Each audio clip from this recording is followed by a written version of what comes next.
Hello. Today we are going to look at data security. This is a really broad topic, but we will give you an overview and help you understand the need for security in the current climate. It is vital to prioritize security from the start of any project. Test your security yourselves before malicious attackers test it for you. This is especially true when thinking about the new laws regarding privacy and how to handle customer information. In this video, we are going to concentrate on data security in terms of confidentiality, integrity, availability, and how this can be achieved using policies and procedures. We will also discuss the new General Data Protection Regulation, or GDPR, and how that applies to your business. We have already discussed information and data. Now it's important to consider how to secure that data. Of course, your IT department would have lots of opinions here, but it is important for you to have the understanding of the concepts and why the IT department will push for things to be done in a certain way. We need to consider who can access that data, what they can access, and how they can alter the data or how trustworthy is the data. Let's consider the confidentiality, integrity, and availability triage, or the CIA triad. Confidentiality deals with the limiting of access to information. This is related to privacy in that ensuring information is confidential protects an individual's privacy.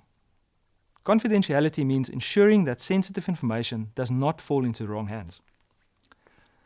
So what are some of the examples of systems used to help ensure that information remains confidential by limiting access?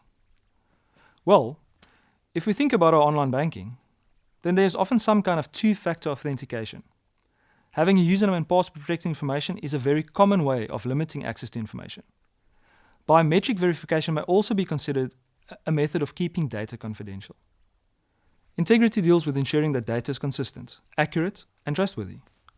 It would not be good if errors were made when information was entered in the sales database or unauthorized users were able to change the information. Decisions made using the data could then be wrong. We make use of file permissions, access controls, and other rules to ensure that data is not altered or inconsistent. If systems are affected, it is worth having backups to ensure that changes can be rectified. Finally, availability deals with ensuring that data is available when it needs to be. Confidential, consistent, and accurate data required to make important decisions is of no use if the information is not available when you need it. Distributed denial of service attacks, or DDoS, and ransomware are two very good examples of attacks against the availability of systems. Again, having a good backup procedure is a good idea, along with tested disaster recovery plan in place. Often, the only people aware of the plan are the IT staff. But if the IT staff is only one person, then this could cause problems.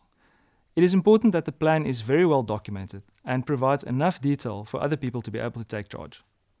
There are many other things one can do to ensure availability. These include backups, redundancy, failover, firewalls, and other security equipment to protect against attacks. The threat of malicious attacks to companies has grown over the last few years. A report by the Norwegian Chamber of Commerce's Security Council found that of the 1,500 companies interviewed, 38% had experienced some kind of malicious attack in 2017. This was a significant increase from the previous report 2 years before. It is therefore important to consider how attacks take place and how to stop these. It is important to have policies in place and to ensure that all staff are informed and trained. Training is such a vital part of investing in security. Most companies invest heavily in digital security devices like firewalls to protect the network and do not spend enough time or money investing in the staff training. Critically, many incidents are due to staff doing something they shouldn't or being misled by a malicious attacker. The policies that should be in place are covered in detail in your lesson. Be sure to pay special attention to the policy section, as this is vital to ensure investments in security are used wisely. There has been a lot of talk of GDPR over the last 2 years. The new regulation came into effect in Norway in July 2018. GDPR deals with the protection of personal data. Companies are required to protect customers' data and notify them in good time if there has been a breach.